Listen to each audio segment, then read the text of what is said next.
దేశంలో అన్ని రాజకీయ పార్టీలకు ప్రజల్ని ఎలా మభ్యపెట్టాలో బాగా తెలుసు. అదే అండి డైవర్షన్ పాలిటిక్స్.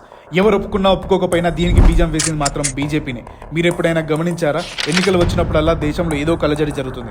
అది టెర్రరిస్ట్ అటాక్ కావచ్చు, ఇండియా పాకిస్తాన్ అంశం కావచ్చు, హిందూ ముస్లింల చర్చ కావచ్చు, ప్రతిపక్షాల నేతలపై ఈడీ సిబిఐ రైడ్స్ కావచ్చు.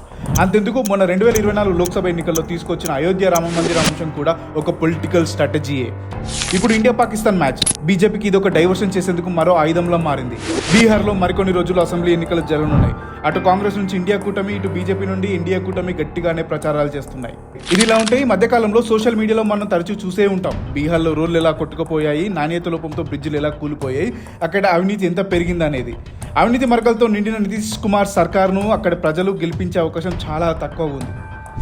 అయితే తమ కూటమిలో కీలకమైన నితీష్ కుమార్ను తిరిగి గెలిపించుకునేందుకు, ప్రజలను దీని నుంచి డైవర్ట్ చేసేందుకు బీజేపీకి ఇండియా పాకిస్తాన్ మ్యాచ్ ఒక ఆయుధంలా మారింది. అందరూ ఇండియా పాకిస్తాన్ మ్యాచ్ను రద్దు చేయాలని సోషల్ మీడియాలో కామెంట్లు పెడుతున్నారు. మోడీ కోసం పనిచేసే గోడి మీడియా కూడా అసలు సమస్యలను పక్కకు పెట్టి ఇండియా పాకిస్తాన్ మ్యాచ్ గురించే చూపిస్తుంది.